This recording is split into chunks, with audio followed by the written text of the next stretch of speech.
Welcome to Functional Philosophy, the show in which I, Charles II, explain and apply Ayn Rand's philosophy, objectivism. If you'd like to ask me a question on objectivism or its application, just go to charles2.com/contact.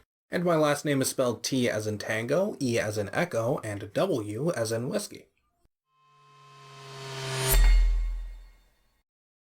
How does an objectivist framework deal with ignorance? What if people don't know the extent that sugary sodas or climate change would impact their life and therefore incorrectly evaluate their individual value? What if the global Illuminati have the best information and just make that judgment for everyone under the assumption of ignorance? Well, first, I'm just going to ignore the fact that often people with political power don't know the truth, so there's no guarantee that a dictator will actually be enforcing what's correct. But even if he were, let's take this situation where a dictator knows what's right, and so now he's going to force it on people. Well, what do you think the result of that is going to be? I can tell you, it is going to be war. Endless war. Maybe there will be some occasional breaks, but mostly war. And the reason for that is, if you endorse the principle that if you know some truth, you should spread it through physical force, then that puts any two people who disagree into a state of war with each other. Anyone who attempts to assassinate the global Illuminati or the dictator or politician or whoever is in fact acting on the dictator's own premise. The dictator understands the truth and so is going to force it on you. If you disagree with him, well, then you're just doing the same thing by assassinating him. You're enforcing the truth as you understand it. Now, the question doesn't make any sense unless people do disagree. There's no point in forcing people to do something they agree with. So the premise of the question is that there will be people who disagree with the global Illuminati. What you're doing is instituting a never-ending state of war by saying any two people who disagree, fight it out, determine who's right with a fist fight or clubs or swords or guns.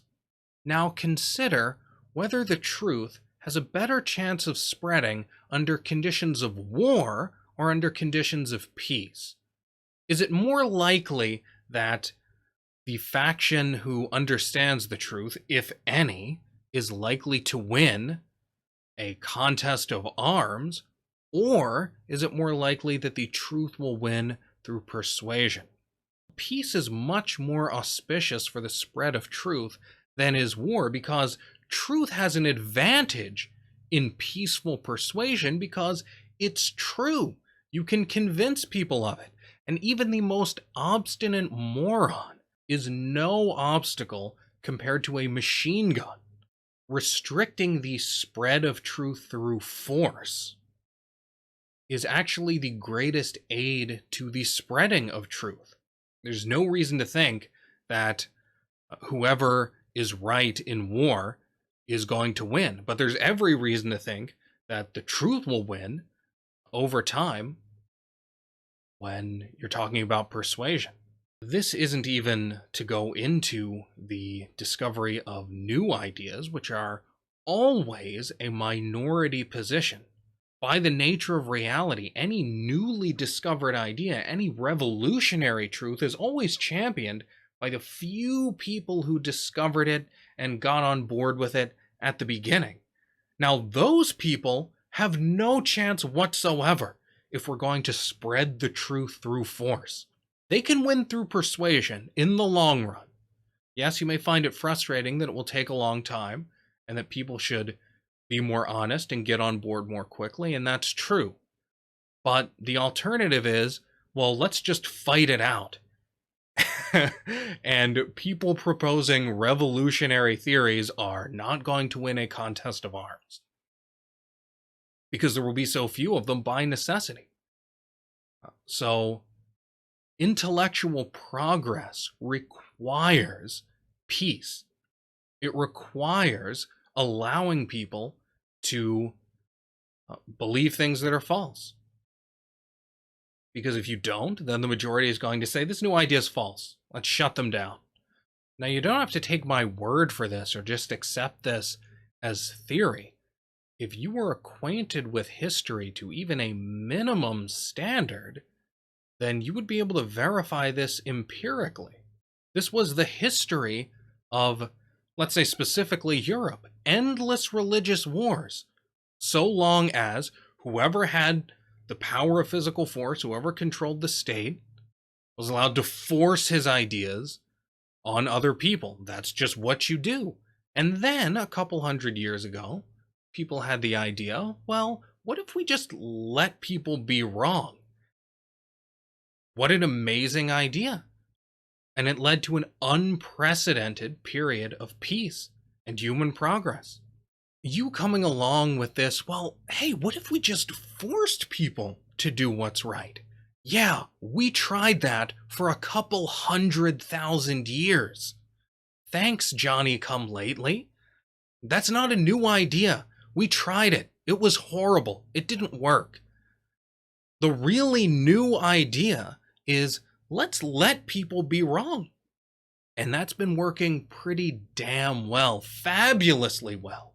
Better than anybody could ever have dreamed well. So, no. It would not be good to just let the global Illuminati enforce the truth on us, and I don't think it's a coincidence that you bring up something like climate change. Isn't it funny how the people who always clamor for censorship and control of ideas are often doing so in favor of the wrong ideas? We need censorship. We need political control to enforce the truth, say the people specifically who don't understand the truth. So to summarize, what you're saying is, well, if you know the truth, why don't you just force it on people? Well, because people disagree. And then what you're advocating is perpetual war. And that is bad for the spread of the truth. The end. You use words defined in one way, while others use same words with different meaning. What is the best strategy to communicate then? Better to redefine words or create new words and avoid previously held connotations? Is there a general objectivist communication strategy? Well, I'm going to ignore that last part. No, obviously there is no objectivist communication strategy other than applying the principles of objectivism to communication. So, just to concretize this, there are words like selfishness. Now, Ayn Rand kept that word. She didn't just come up with some new word. Oh, it has bad connotations. Let's get a new word. Now, you can contrast this with something like right wing. We don't use right wing.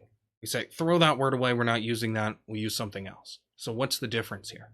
Well, the difference is people know what selfishness refers to, and that's why they reject it. They don't reject selfishness because they don't understand what it actually means.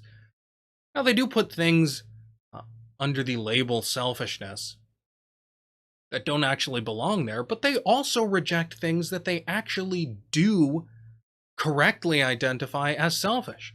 They say going off and pursuing your career instead of staying home to take care of your sick parents, that's selfish and that's bad. And it is selfish. But it's good. So you keep words when everybody understands basically what those words refer to. And that is why Ayn Rand kept selfishness. She recognized, as she said in the intro to The Virtue of Selfishness, that people who ask this question are cowardly. Why do you use the word selfishness? Because that's what I mean, and people know what that refers to. And the same thing is true with capitalism. We don't go try to use something else. Now, contrast Ayn Rand here with conservatives. I think Mitt Romney did this. I'm sure many conservatives did this. This was a broad conservative strategy, was to use the term free market because it focus tested better than capitalism. Now, that is totally pointless and, in fact, counterproductive. People don't hate capitalism because they don't understand what it means. People know what capitalism means, basically. They don't get all of the philosophical foundations or how to apply it in every context, but people understand capitalism means property rights. That's what capitalism is. It's the system of property rights. People actually understand that. So changing the noise that designates that concept isn't going to change anything. You're not going to shed the negative connotations, because the negative connotations don't come from the noise that designates the concept. It comes from people's evaluation of what that word and concept actually refer to, which is the system of property rights. Now, the same thing is true on the negative end, something I don't think you should be defending, but which some people do. Collectivism. Jonathan Haidt uses the word groupishness to get away from the negative connotations of collectivism, which is exactly the same mistake, just utter foolishness. Collectivism has the connotations it has because of what it actually is. Changing the word isn't going to change that. People will just come to develop exactly the same feelings toward the new word that they had toward the old one, because the word refers to exactly the same thing. And in fact, what you're doing is harm. Because take the case of Mitt Romney-style conservative who runs away from capitalism. Well, what you're doing is showing that you're afraid to defend a system of property rights. And so you have to use these tricks and come up with different words to try to trick people into thinking you're talking about something else. That doesn't help capitalism. That hurts it. That just lets the anti-capitalists taste blood. They see blood in the water. So you compare that strategy to Ayn Rand, who said, selfishness is controversial, it has negative connotations. I embrace it. Here's my book, The Virtue of Selfishness. No, I'm not talking about the free market, I'm talking about capitalism. And if she had been an advocate of collectivism, then she would have called it that, and not groupishness. Although, if she were an advocate of collectivism, she may have been the kind of coward who would use the term groupishness instead of collectivism. So now let's contrast this with something like right wing. Well, with right wing, there's no understanding of what that means. So there's no point in saving the word, clarifying the definition.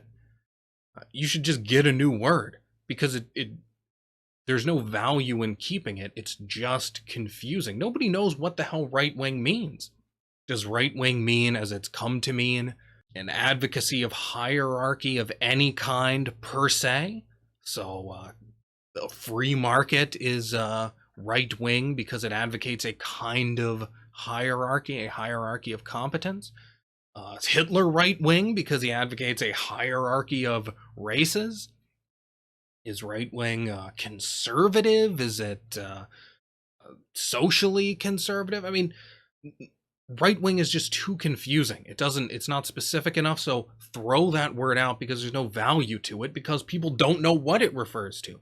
Whereas with something like selfishness, something like capitalism, people do know what that refers to. So coming up with a new word in that case is useless and actually harmful.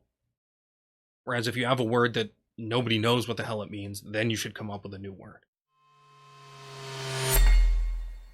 If you'd like to keep up with everything I do, just go to charles2.com. If you'd like to enable me to do more, just go to patreon.com/charles2 and become a supporter. Thanks for listening.